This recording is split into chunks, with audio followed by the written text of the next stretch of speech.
जग जगह बहुत हो चुका है।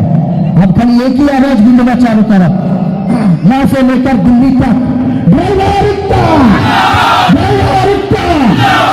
आवाज कितना धीमा है, ऐसा आवाज उठाइए कि दिल्ली से लेकर गाजा तक पहुंचे।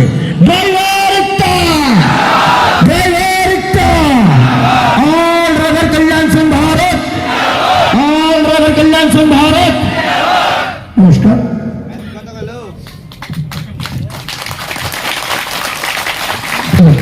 অসংখ্য ধন্যবাদ মাননীয় সাগরকে দিকে দিচ্ছে। সেই ড্রাইভার ভাইদের বলবো যে একটু খুঁটিয়ে দেখবেন যে কোনটা সঠিক আর কোনটা ভুল, তাই সঠিক পথে পরিচালনা হবেন না।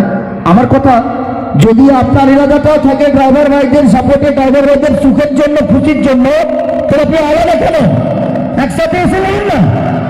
আলাদা কেন লড়বেন? আলাদা লড়বে নিচ্ছি কি রোজগার করবো? এটা কি টাকার জন্য এসছি? কেউ কেন এসছি? প্রত্যেকটা ড্রাইভারের অধিকার, ড্রাইভারের সম্মান, সেটার জন্য তো আমাদের ভবিষ্যৎকে দেবে। আপনি ভাবুন না, আমাদের লাইসেন্সটার কতদিন না 7 বছর হয়েছে, তাই না? 7 বছর পর আপনার পরিবারটা কি হবে? আপনার তো ইনকাম বন্ধ হয়ে গেল, কি হবে আপনার পরিবার? সরকার ভেবেছে? ভাবিনি। কাকে ভাবতে হবে?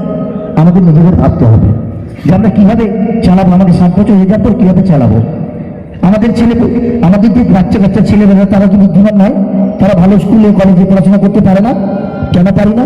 কারণ আমাদের কম স্যালারি, কম বেতনের মধ্য দিয়ে আমাদেরকে চালাতে হয়।